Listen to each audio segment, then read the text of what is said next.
Many Americans are surprised not only by the fact that the nation is involved in the trafficking of unborn body parts of children, but that the government is actually using your hard-earned tax money to pay for it.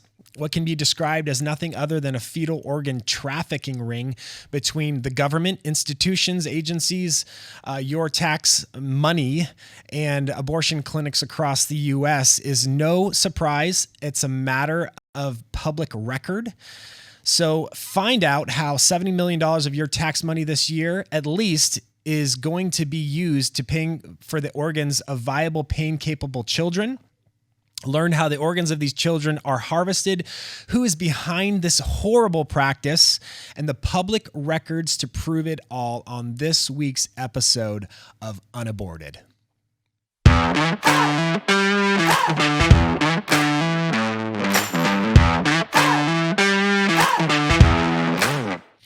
My name is not Seth Gruber. My name is AJ Hurley. I have the privilege of filling in today for my friend Seth, who's out on vacation with his family. And I am going to be talking to you today about fetal organ harvesting. You may have seen me before. I've been on Seth's program a few times. I'm the national director of survivors of the Abortion Holocaust. And Seth is a dear friend of mine, and just totally thankful that he trusted me enough to be able to come in and fill his shoes, some pretty big shoes to fill, as my good friend Seth is an amazing pro-life advocate and a hero of mine. So when we talk about fetal organ harvesting, fetal organ trafficking, this is a pretty crazy, pretty gnarly subject. And, most people kind of put this subject in the conspiracy theory type of a category in their brains automatically, somewhere, I don't know, between like the grassy knoll and Bigfoot. However, it is not. And I will prove that to you. Fetal organ trafficking and harvesting of pain-capable, viable children is a real thing in this country.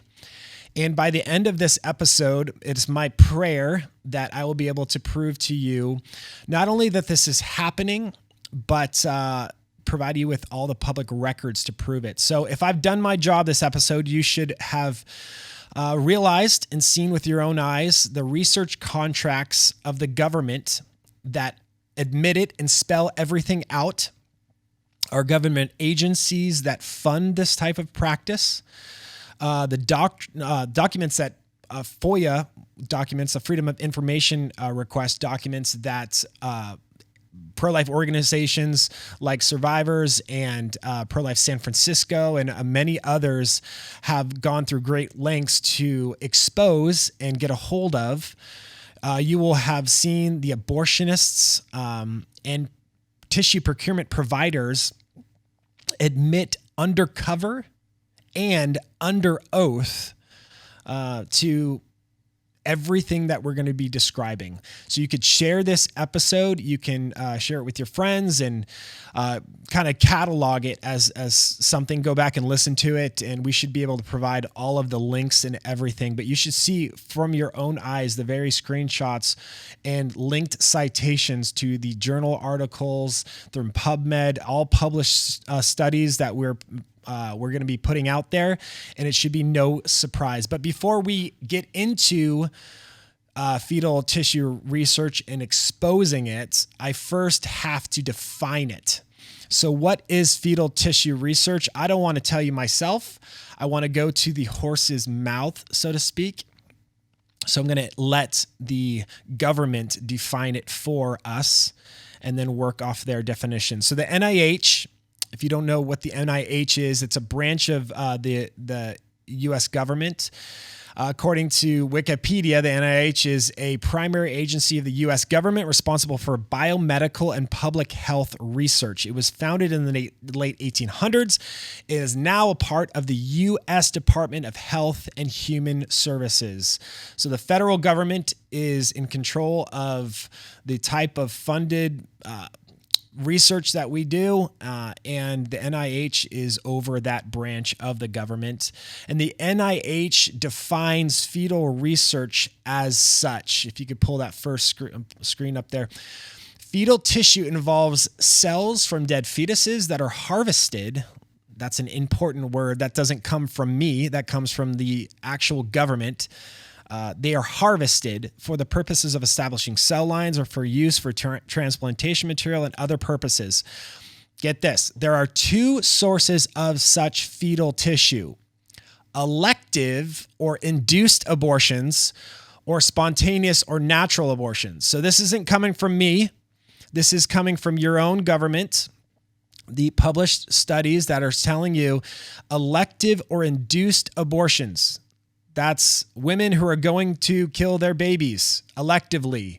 These are not fetal abnormality cases, or some of them are, but majority of that you're not going to see. You're actually going to see that in the research that specifically stating that they are free from fetal abnormalities. These are not ones from miscarriages or natural abortions. These are elective or induced abortions from medical providers.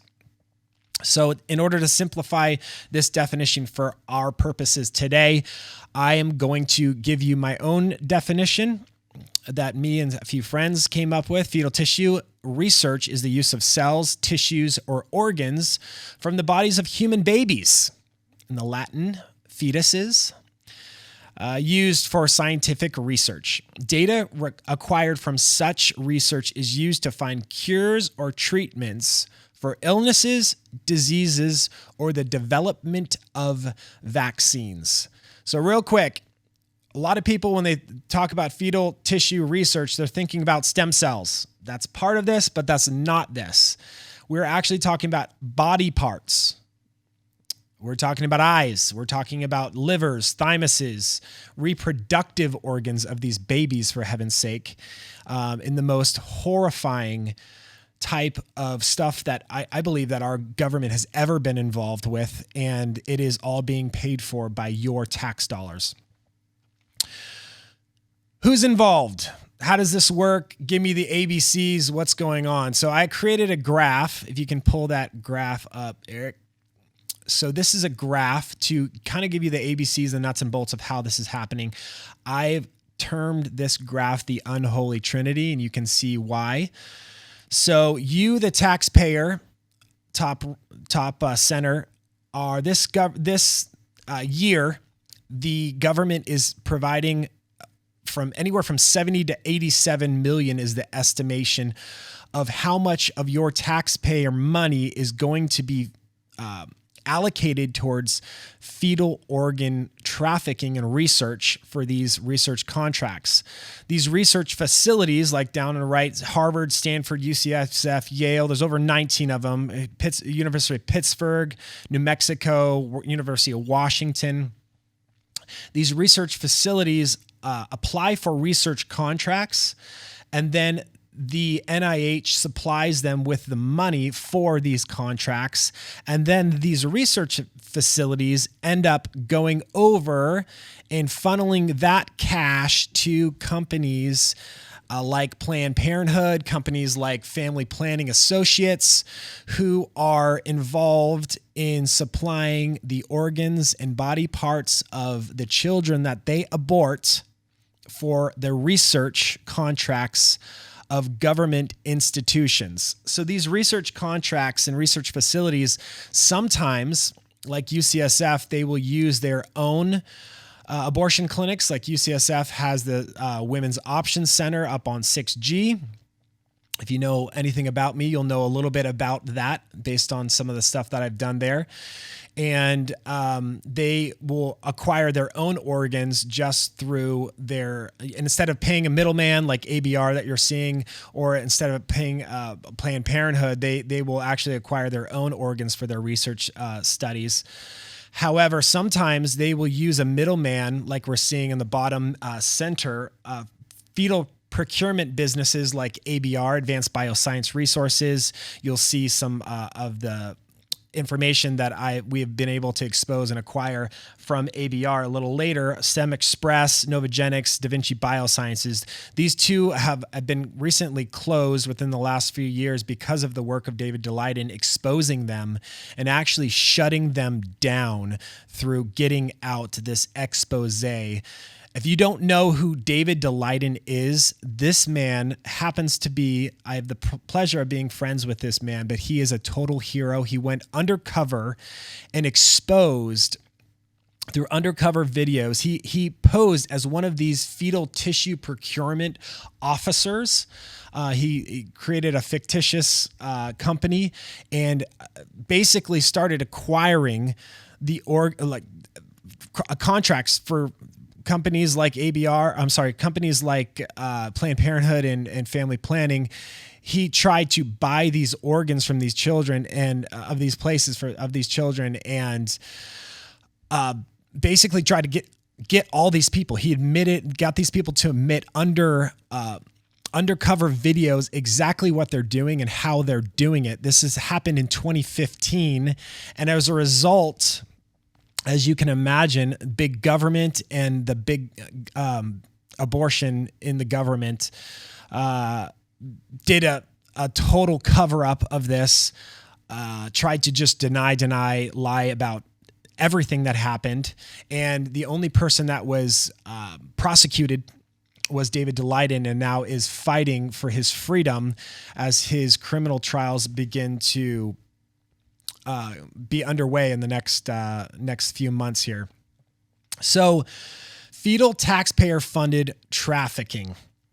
I'm going to show you how over 70 million estimated money this year is going to be provided with taxpayer-funded for the NIH. Pull that graphic up. I took this off of the NIH website. This is a screenshot from the NIH. And as you can see on the very, very bottom, human fetal tissue, you can literally simply type in under all the contracts that they have listed, type in fetal tissue, human fetal tissue, and it will tell you exactly how much of your taxpayer money will be spent on the organs of babies in the womb. So this year, an estimated 70 million. This is an estimate based on how much they are perceiving this year will cost.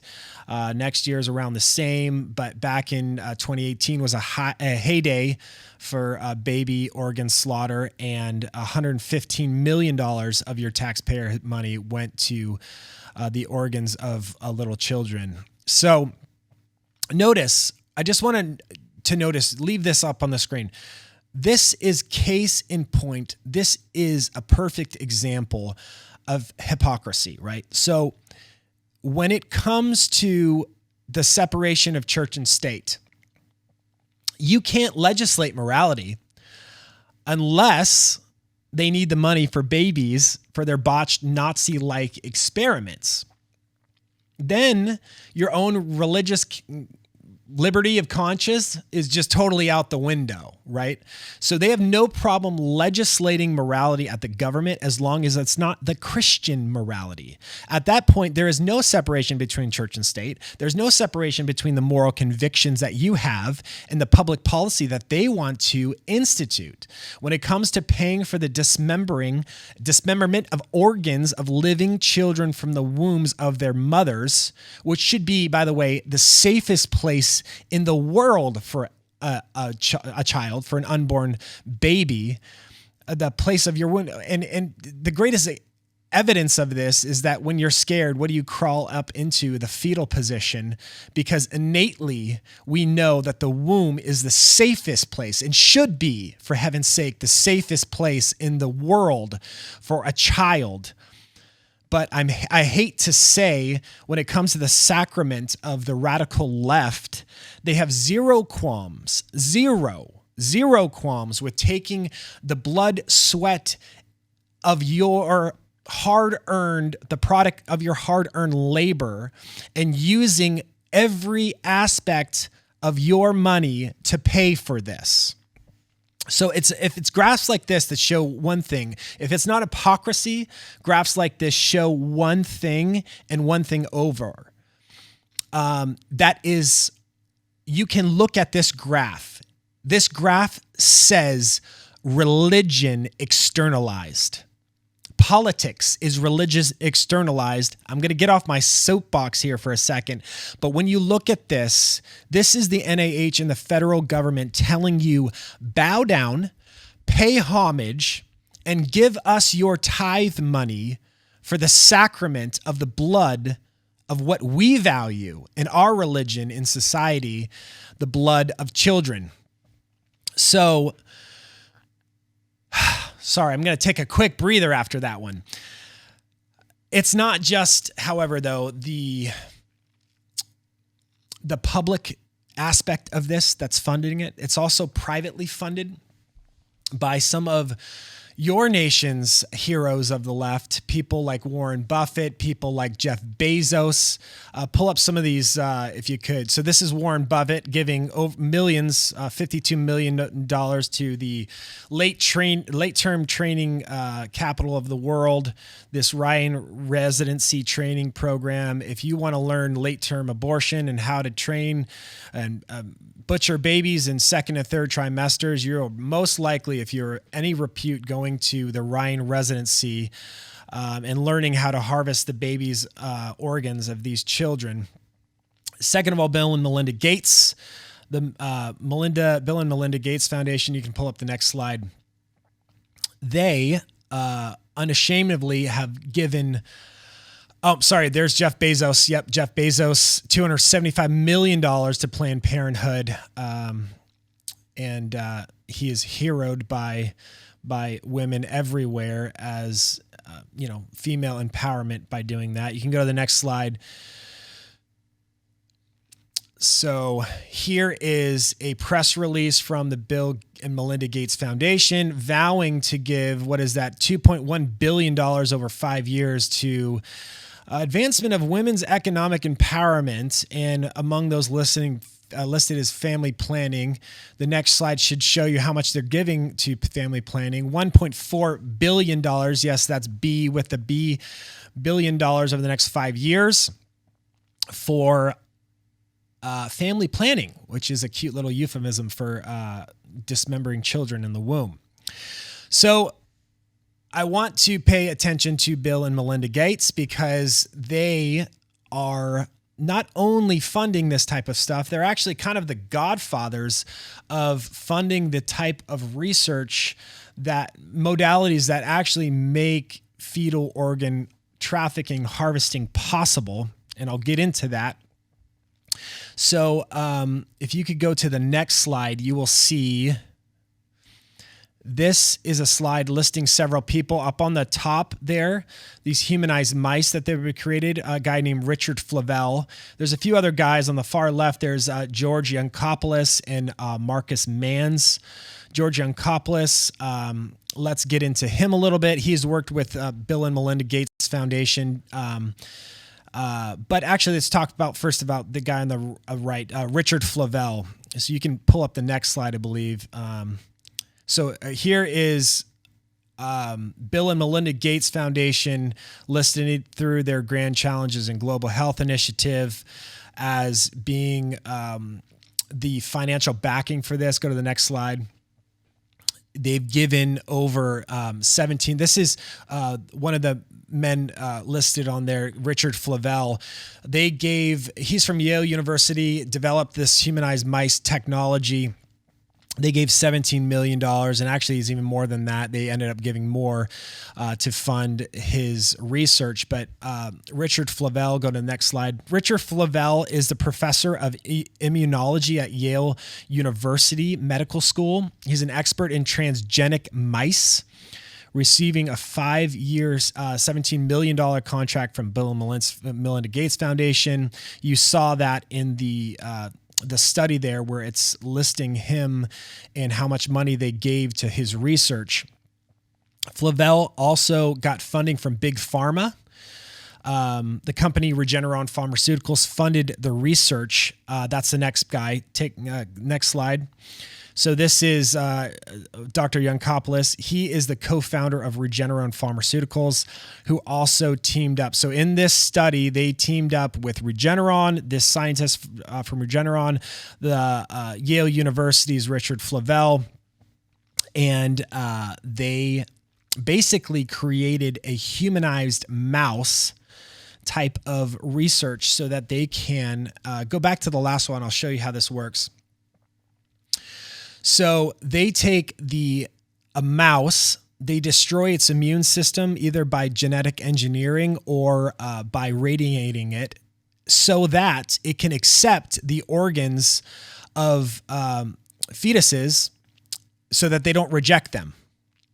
And then what they do after they graft either splices or whole organs of these children, the organs that give the mouse immunity or a child immunity, they then have a humanized mouse. And instead of testing human trials on this type of research, they will actually just use mice instead that have been given a humanized immune system through this process. So George Yancopoulos, the founder and chief scientific officer of Regeneron Pharmaceuticals.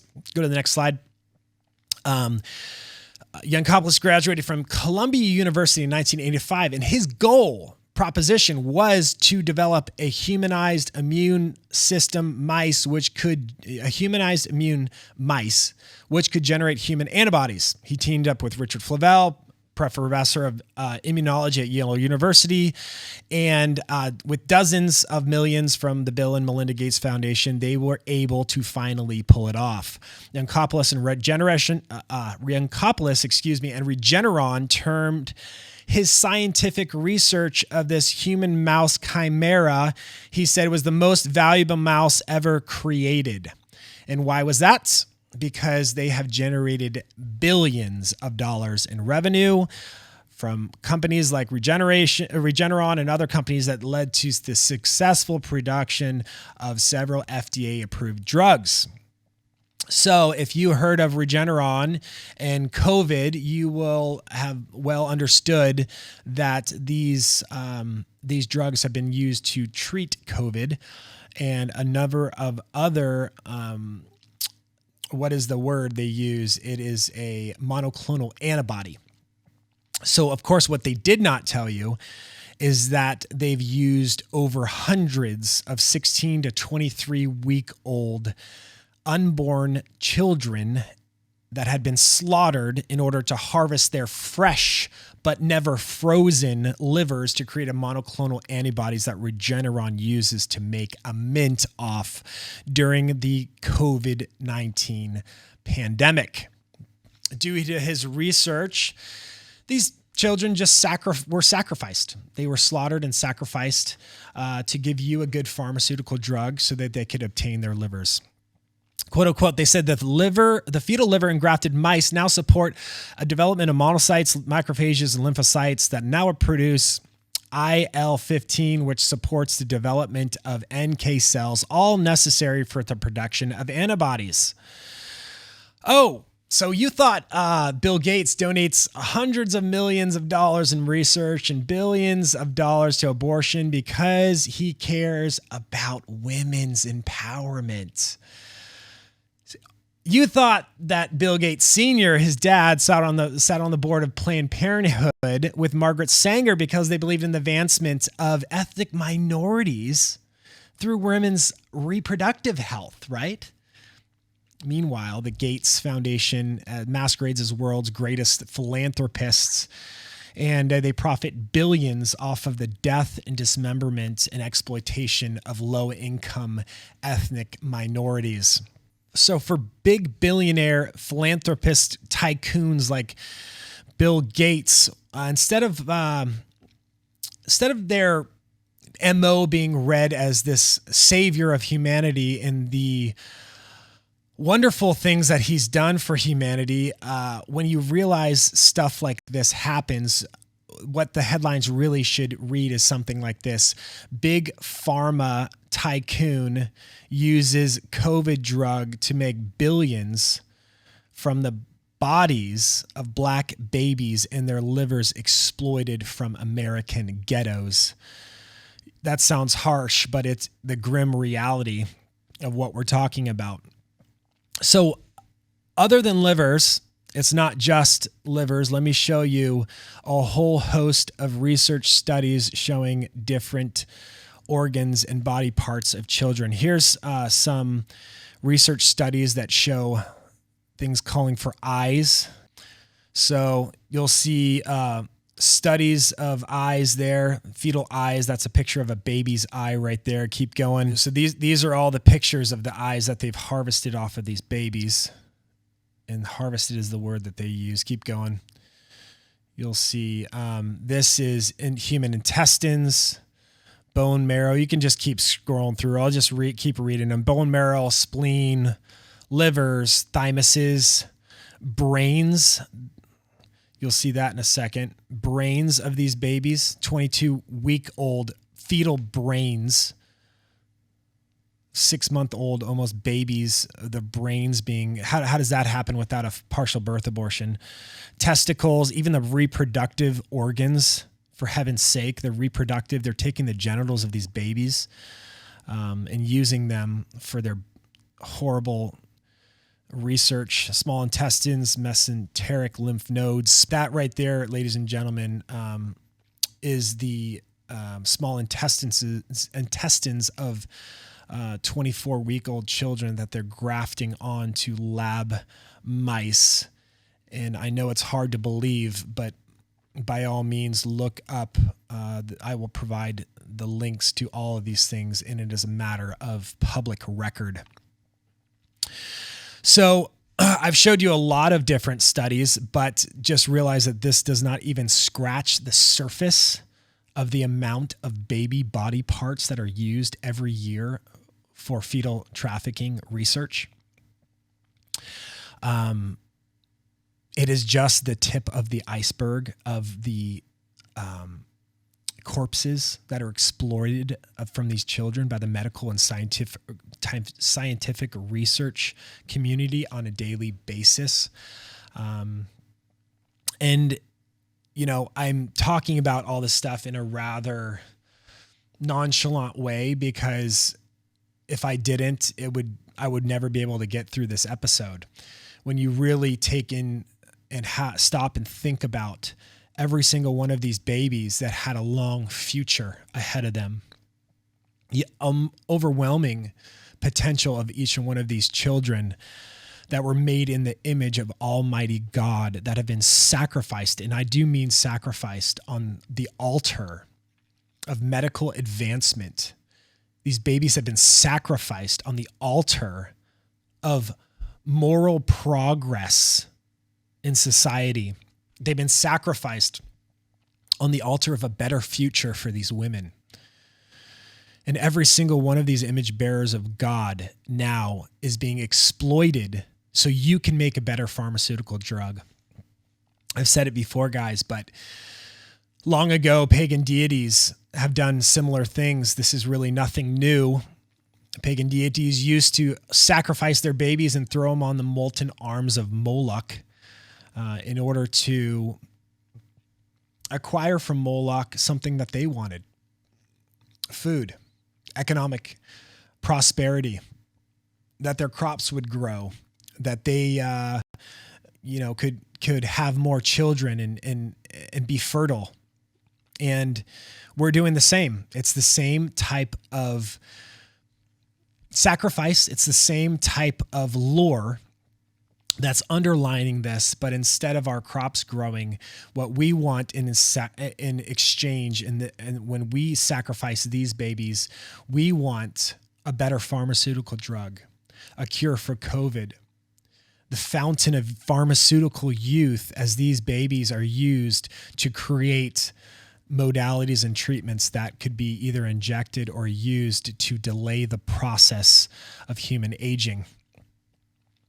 Truly, abortion is in every single aspect of our society, and it's ingrained into the fabric of this nation. And God help us as we expose it. Guys, this is not easy to see and hear, but it needs to be. It needs to be exposed. There's nothing that the forces of evil and darkness, and there's nothing that these wicked politicians want more than to turn your head and say, I can't even think about this or look at it, because that's how this exists. It exists in the darkness because people are not willing to talk about it. And I can bet you probably never heard of all this, nonetheless exposed it. So Next part we have to discuss is how these baby body parts are acquired. But before I do, I want to show you some stuff that some friends of mine have exposed. So there's that middleman company. If you can put the next slides on there. So before we talk about how these fetal body parts are acquired in the process of that, I want to show you some stuff that some of my friends at Pro-Life San Francisco have exposed through FOIA requests. The FOIA is the Freedom of Information Act that makes it a federal law to be able to be open and transparent about the type of research that's happening, the type of public information that's going into your tax dollars. So if you look at the graph here on the very bottom, there is the fetal tissue procurement businesses. My friends and were able to submit FOIA requests from a company down there, ABR, Advanced Bioscience Resources. So believe it or not, they acquired and we exposed at ABR outside of their office in Alameda. We exposed the FOIA requests that we acquired, and we not only acquired invoices for the baby organs between them and UCSF, but we actually acquired a fetal organ pricing sheet. Show those next slides. So this right here, guys, is a fetal organ pricing sheet. This is how much ABR chooses to, the pricing sheet, how much they charge for each organ that they acquire and deliver from, basically as a taxi for in between Planned Parenthood or abortion clinics and research institutions. So they to be the Uber of baby organs, they charge these fee schedule for, as you see, fetal cadavers, whole fetal cadavers, second and first trimester fetal cadavers. They're seeing even other things like maternal cord blood and fetal umbilical cords and other aspects of organs that are listed by their gestational ages there. And then I'll show you the invoices and how much money is being transported back and forth. Next slide. These are the invoices of the organs. You can see there down there is a pancreas for up to $20,000 for a single pancreas. This is overwhelming evidence, prima facie evidence at least, of a violation of federal law. So keep scrolling through. I'll show you other things. These are fetal pancreases. We showed you a close-up of that. Keep going. I believe these are fetal cadavers and how much money they're acquiring. So there you have it. We have showed you so far the research contracts themselves, government agencies, and the NIH funded graphs. You showed you the FOIA requests that some of my friends and I have exposed at ABR. Now I'm going to show you how these organs are actually acquired. So far we have talked about the NIH, how this is publicly funded. We've talked about the research institutions. I've showed you graphs and study after study of how these baby organs are being used to profit people, to fuel medical research and scientific advancement of America. I've showed you who is behind the private funding of this type of research and grisly experimentation. I want to get into now helping you understand and exposing how these baby organs are acquired. In order to do that, though, I have to go into a little bit of how abortions are performed so you understand how these abortions are potentially altered in order to really harvest and exploit the organs from these children.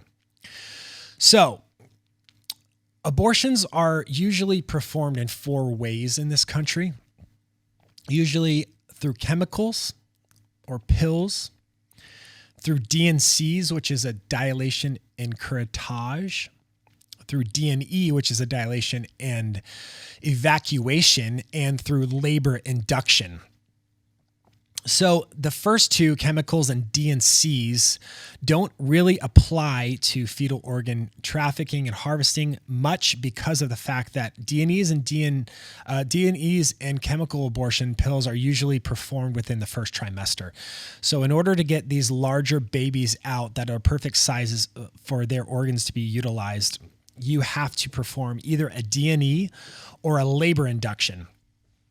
So rather than describe this in detail, I'm going to actually have abortionists describe the process of DNEs and labor inductions themselves, so you can greater understand how this process works. So this right here is a brand new video from Live Action exposing their abortion training videos. So this is a DNE, a dilation and evacuation video.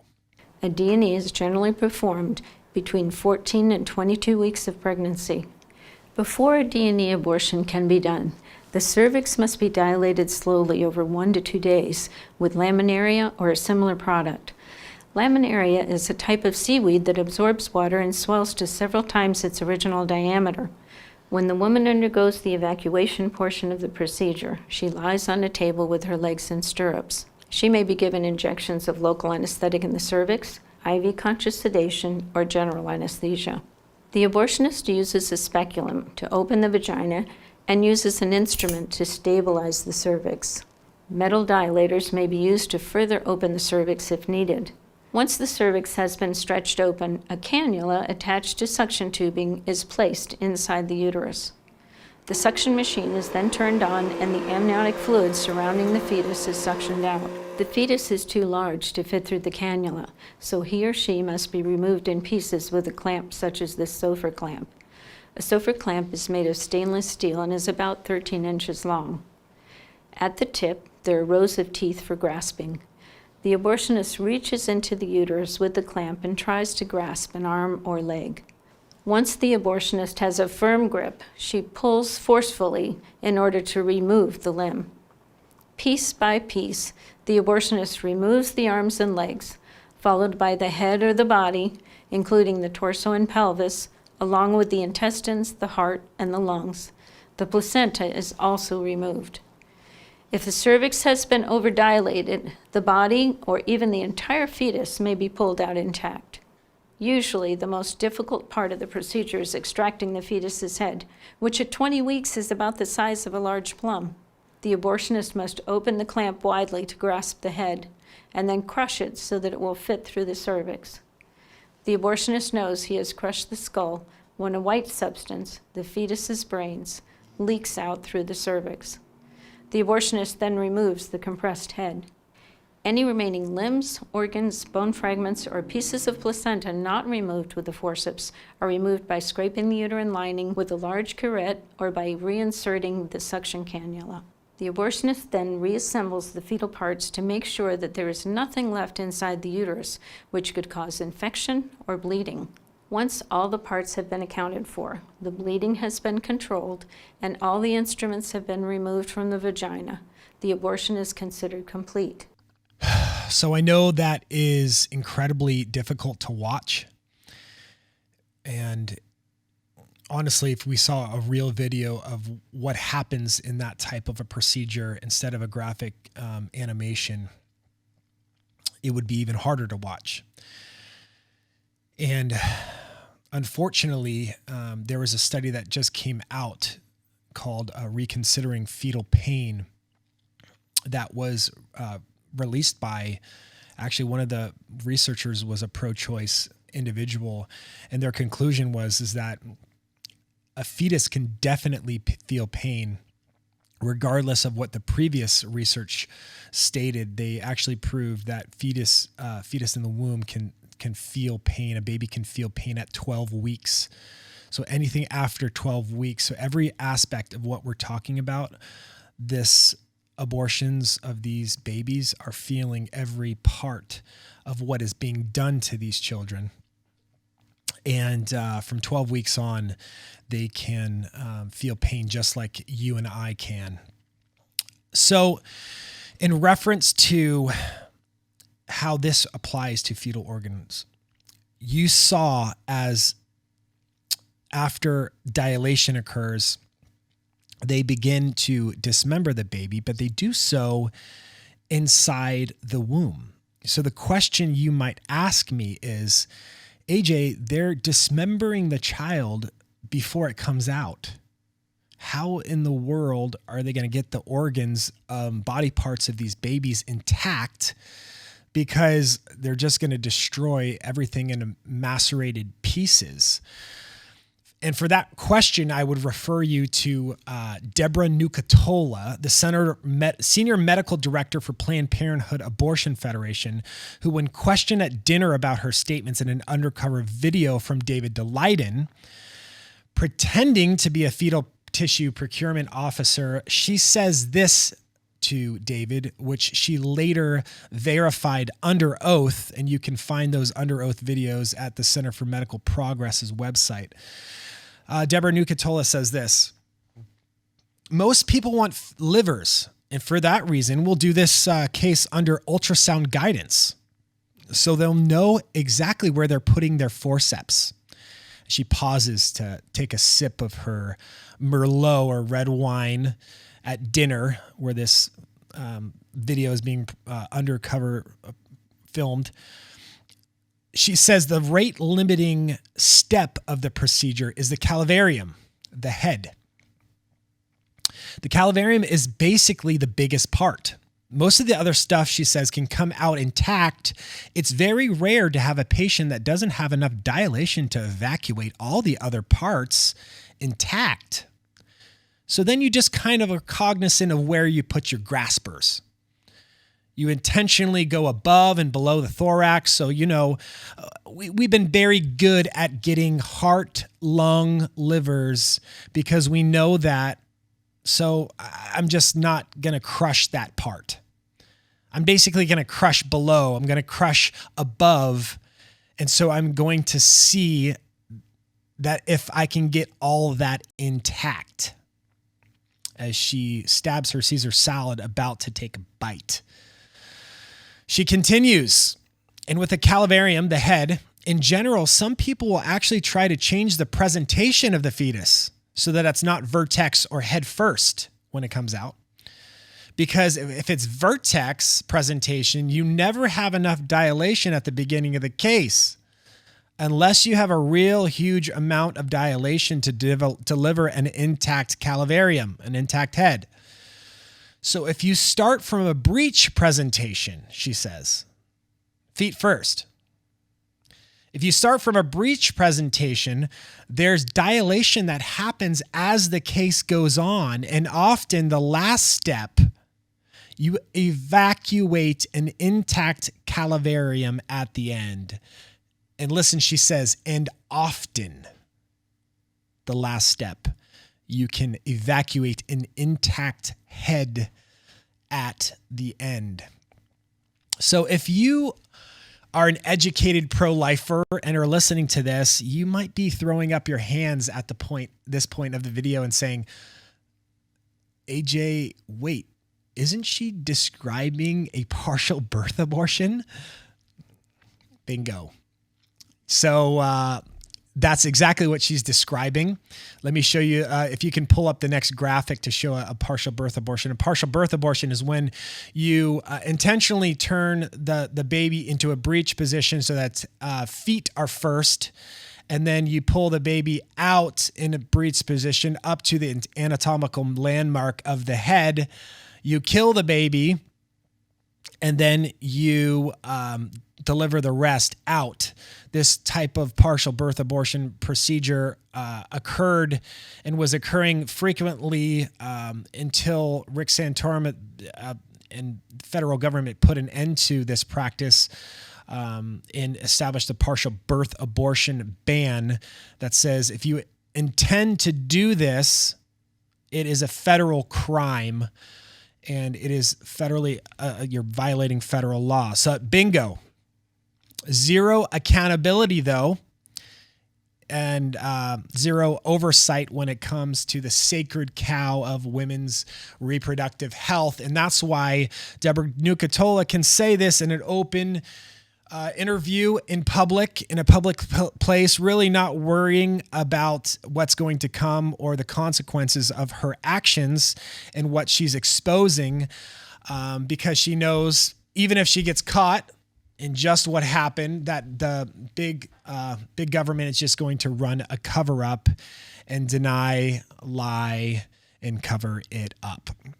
But when she's questioned, listen to this. When she's questioned about the partial birth abortion ban in the video later, she says this: the federal abortion ban is a law, and laws are up to interpretation.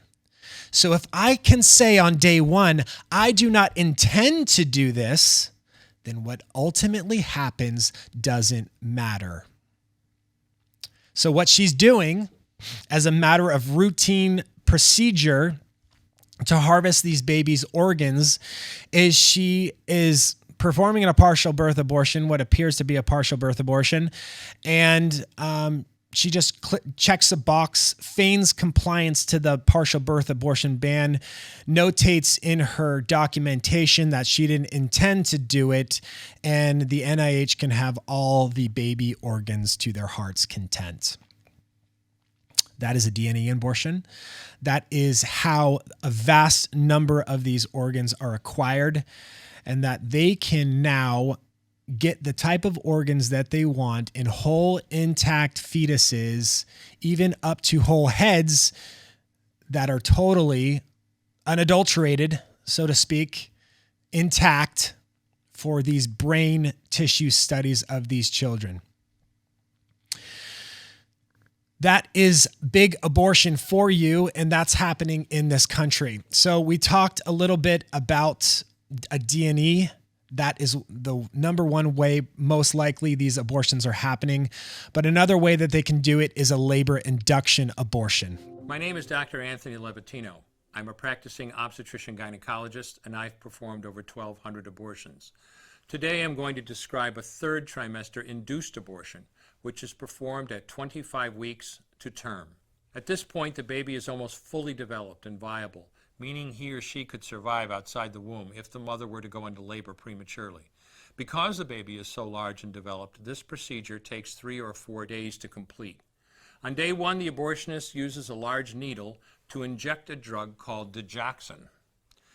Digoxin is generally used to treat heart problems, but a high enough dosage of digoxin will cause fatal cardiac arrest. The abortionist inserts the needle with the digoxin through the woman's abdomen or through her vagina and into the baby, targeting either the head, torso, or heart. The baby will feel it. Babies at this stage feel pain. When the needle pierces the baby's body and the digoxin takes effect, the life of the baby will end. The abortionist then inserts multiple sticks of seaweed called laminaria into the woman's cervix. They will slowly open up the cervix for delivery of a stillborn baby. While the woman waits for the laminaria to dilate her cervix, she carries her dead baby inside of her for 2 to 3 days. On day 2, the abortionist replaces the laminaria and may perform a second ultrasound to ensure the baby is dead. If the child is still alive, he administers another lethal dose of digoxin. The woman then goes back to where she is staying while her cervix continues to dilate. If she goes into labor and is unable to make it to the clinic in time, she will give birth at home or in a hotel. In this case, she may be advised to deliver her baby into a bathroom toilet. The abortionist then comes to remove the baby and clean up. If she can make it to the clinic, she will do so during her severest contractions and deliver her dead son or daughter. If the baby does not come out whole, then the procedure becomes a D&E, a dilation and evacuation, and the abortionist uses clamps and forceps to dismember the baby, piece by piece. Once the placenta and all the body parts have been removed, the abortion is complete. So there is absolutely no law, zero law, that requires them to give digoxin to a child, to euthanize a child before it comes out, before they do a labor induction abortion. Zero law. And in fact, most abortionists, probably up to half abortionists in the country, do not provide digoxin before they induce labor, simply hoping that the process of delivery is traumatic enough to kill the baby before it comes out. And I will prove this by both the abortionists who trains most of the women in the U.S., who will go unnamed at the moment, but you'll see in the video both her own testimony and Deborah Nucatola admitting this on the Planned Parenthood's expose video from David DeLayden. And so then we have some affiliates that use digoxin or some other feticide, so that would basically limit it. So in general, you're probably going to be able to get to 20 weeks. It's going to be very unusual to get a patient that's above 20 weeks. At I would say at the Planned Parenthood affiliates in California. Yeah. If you're in New York, it doesn't use digoxin at all. Not at all. There's like a culture war on feticide. There's people on the West Coast seem to really prefer feticide. People on the East Coast seem to not like feticide. Same thing. People have their styles. Eleanor Dry was telling me that they did not use it at UCSF though. Yes, that's non-Planned Parenthood. Eleanor hates misoprostol and digoxin. That's Eleanor. Like I said, if you want no dig, your options right now are like UCSF and Planned Parenthood of New York City, and that's it. And the reason it's Planned Parenthood of New York City is because they all trained at UCSF. Oh. So it's like the UCSF school. Wow. Yeah. They're, to my knowledge, the only people that don't use dig above 20 or 22 weeks. So is this true? Does UCSF admit to this? Well, let's see. Let's check the next video out. Excuse me, are you Dr. Dry? I am. I'm sorry, I'm running into everyone. So I spoke with Dr. Robinson earlier today. She said that I should talk to you. We are Biomax Procurement Services. We do fetal tissue collection. Oh. We're located in Southern California. We're very new. We just started like 6 months ago. And we're trying to connect with providers and with clinics that are doing, into advanced second trimester gestation, but also, without diging until later, because diging destroys the material. Like it nukes the stem cells. We have a lot of UCSF-based tissue. I'm getting my cards out. Yes. You said you have a lot of what? A lot of UCSF. So I'm at UCSF. So we have a lot of. We have so many researchers kind of tripping over each other in our sterile. Oh, so you're supplying a lot just to your local people at your institution. Yeah. So why would UCSF in places like it, they said in the video there that all of New York doesn't use digoxin either because they're trained at UCSF. So why would the head of UCSF, their abortion training center, by the way, UCSF is the late-term abortion training capital hub of the entire U.S., maybe even the world. People all over the world go there to train how to induce and perform DNAs and do second and third trimester abortions. Why would they withhold digoxin? Why would, if they know digoxin is the thing that kills these babies, why would they do that? Well, the answer is simple, because if you kill the baby the day before, well, it's going to destroy and cause all of the tissue to become necrotic. You're going to deliver a dead baby, and then those organs are absolutely useless. So they withhold digoxin because they want the organs of these babies to go to medical research. So just realize one thing, and I know I'm getting off topic a little bit here, but places like Planned Parenthood, they're getting your money on the front end just to exist from the federal government because we fund Planned Parenthood. They're getting the money from the abortions that they charge these women for, and then they're getting money on the back end from supplying the corpses of these children some of which are even alive that we're kind of realizing, they are supplying the corpses and selling those off to fetal tissue procurement businesses and research institutions like UCSF. So Planned Parenthood is making a mint. Plus, they are getting all your money and donations from people like Jeff Bezos and the average, leftist woman who wants to support them. But why would they not use digoxin? Well, because everybody knows that if you use digoxin and kill the child, it's going to nuke all of the stem cells, which is why David says in those videos that you don't want to dig because digging nukes the stem cells.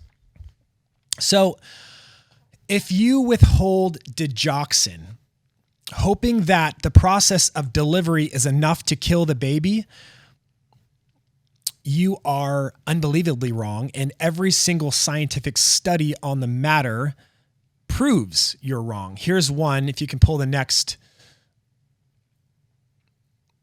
Here is a study published journal on PubMed that in the bottom it's termed fetal survival in second trimester termination pregnancy without feticide. Feticide is that euthanized drug that they give, digoxin.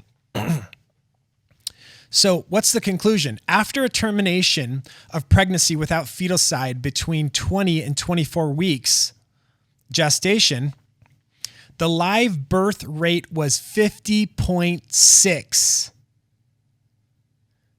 So what this is telling us, if you withhold digoxin, 50% of the time, the process of delivery, of birth, when they induce these women chemically, giving up to 400 milligrams of misoprostol to have contractions to deliver these children out, 50% of the time, these babies will come out alive. Even the Society for Family Planning admits this and says themselves, transient survival with misoprostol for labor induction abortion greater than 18 weeks ranges from 0 to 50%. They all know it. They don't hide. So I wonder now, the question is, are these babies ever coming out alive? Is there evidence of this? Well, abortion is the most unregulated aspect of medical industry in the U.S. So unless you peel back the layer and have a video into what goes on there, you will never really know. A couple months ago, I uncovered a box of children outside of an abortion clinic that my friends found. Inside that box was 5 third trimester children, and all with prima facie evidence of partial birth abortion and infanticide. So does this happen? I believe so. Every aspect of the evidence of these children points to that.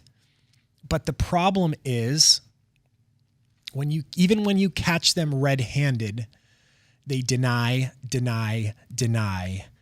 lie, and then the politicians and the ones in charge of prosecuting these types of crimes end up just covering it up for big abortion that they're in bed with.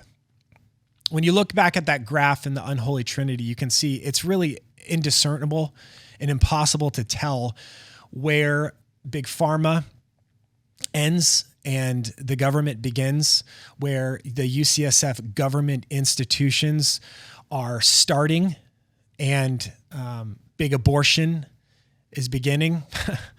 I mean, it's all so wrapped up in one that who knows how much really goes on behind the scenes? Who knows how much of these dollars are making it, Planned Parenthood executives and everything are making it into the GOP, into the pockets of our politicians? Who knows? We may never know unless there's brave activists like David Daleiden that expose this type of stuff. But we do have one video that I want to show you as we wrap up this long video exposing fetal organ trafficking. It's from an actual fetal tissue procurement technician named Holly O'Donnell. She worked for STEM Express, so it's on that list there. She actually talks about observing a beating heart. And according to the NIH, the definition of a live birth is a baby whose heart is beating. Finally, the woman, she calmed down, and the doctor went in to perform the abortion. Takes a little while, and I'm in the hallway. I see the jar come out, goes into the path lab, and Jessica, I can hear, is preparing it, rinsing out the jar, rinsing out the linen wrapping that catches it, dumping it in the strainer, rinsing it off, putting water in the pie dish, and getting it ready for the doctor. So then I hear her call my name. Hey, Ollie, come over here. I want you to see something kind of cool. This is kind of neat. So I'm over here, and this is the moment I see it, I'm just flabbergasted. This is the most gestated fetus and closest thing to a baby I've seen. And she's like, okay, I want to show you something. So she has one of her instruments, and she just taps the heart, and it starts beating. And I'm sitting here, and I'm looking at this fetus, and its heart is beating. And I don't know what to think. Is there still circulation in the heart once you isolate it?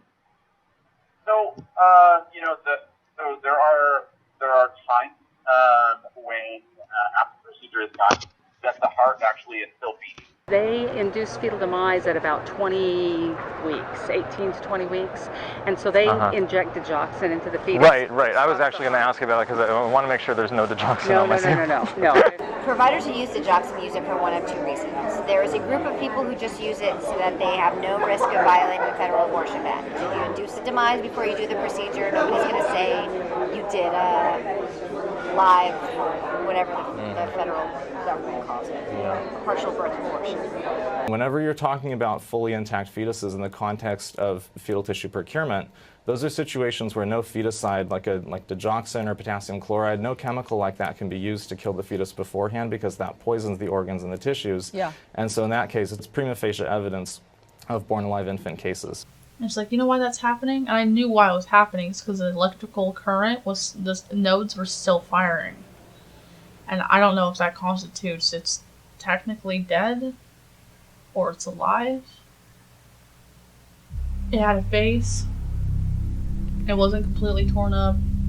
And its nose was very pronounced. It had eyelids. And its mouth was pronounced. And then, since the fetus was so intact, she said, okay, well, this is a really good fetus and it looks like we can procure a lot from it. We're going to procure brain. So, the moment I hear something like, that means we're going to have to cut the head open. We're going to have to cut the head open. So, it's like, okay, so what you do is you go through the face. I'm thinking, no, I don't want to do this. And she takes the scissors and she makes a small incision right here and goes, I would say, to maybe a little bit through the mouth. And she's like, okay, can you go the rest of the way? And I'm like, yes. And I didn't want to do this. And so she gave me the scissors and told me that I have to cut down the middle of the face. And I can't even describe what that feels like. And I remember picking it up and finishing going through the rest of the face. And Jessica picking up the brain and putting it in the container with the media and parafilming it. And she left and she's like, okay, you can clean it up. And I'm just sitting there like, what did I just do? And that was the moment I knew I couldn't work for the company anymore. So there you have it. There is one woman who's witnessed this happen, but Man, how many others are like her that have said nothing? How many other babies, thousands, millions, late-term babies since 73 that have been born alive and witnessed by people who have said nothing because of this sacred protected right of women's health care. So a common argument that I hear from even people that are pro-life is, AJ, I get that this is gruesome. I get that it's hard to talk about, but why in the world would you be against using the bodies of dead people? Shouldn't we use their bodies to actually have something useful and make something of this, to have their bodies be used for something good and productive? If they're going to die, just why not use them to save other people? I hear this a lot, and I think it's worth addressing. So in closing, I just want to say a few things in reference to this. It's not like we roll up to a car accident scene, transport these people to the hospital, and then they die, and then we take the organs of these dead people to use for people on life support so that they can live a long, productive life. We are talking about an industry that is systematically and electively killing children who are otherwise on their way to a long and healthy, productive life for the purpose of fueling this research in the research facilities and the salaries of people that are involved with this. So to be consistent with the analogy, I think it would be more apt to describe that it would be like the government funding people to cause wrecks to happen, knowing that they can kill these people and then use the money from their organs to fund education and research. Second of all, when you legislate in favor of an industry, you have to realize you're creating an incentive for that industry. These research contracts are written months, if not years in advance, calling for the continuance of babies to be killed. This is an outright financial incentive for the continuance of abortion with a government that should be neutral and totally nonpartisan. You're literally creating quotas for baby murder. You're creating quotas for organs that need to be filled. Those contracts are calling for research stipulations that result in literal quotas for baby organs based on their size and gestational ages. This creates a trickle-down pressure on abortion facilities to keep killing babies in order to fill those quotas.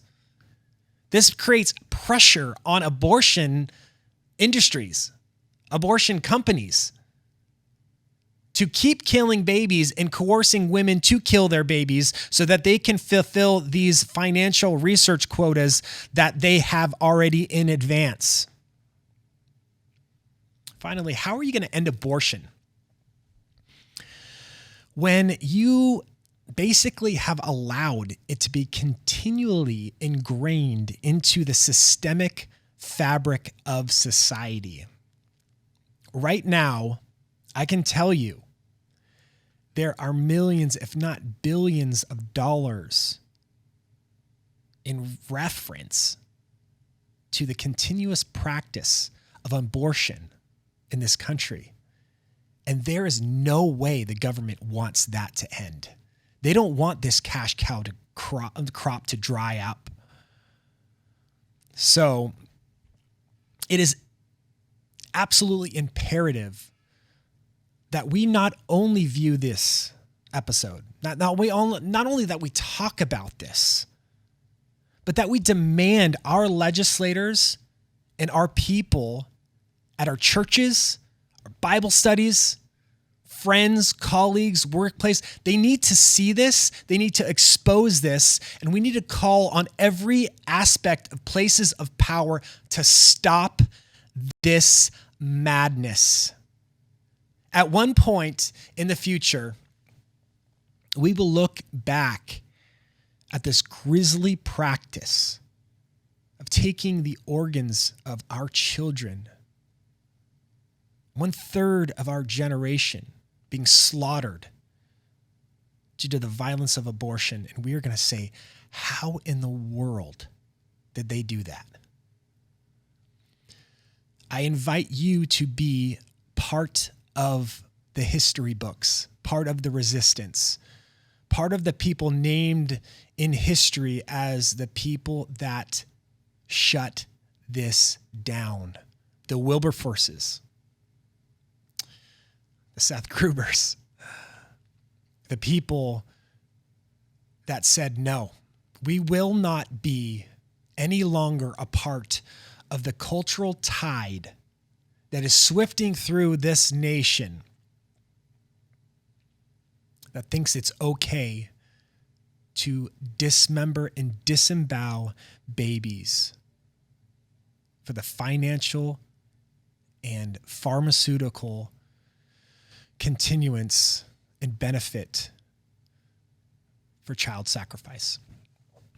I'm AJ Hurley. This has been your episode of UnAborted. And pray, share this episode until all America is unaborted.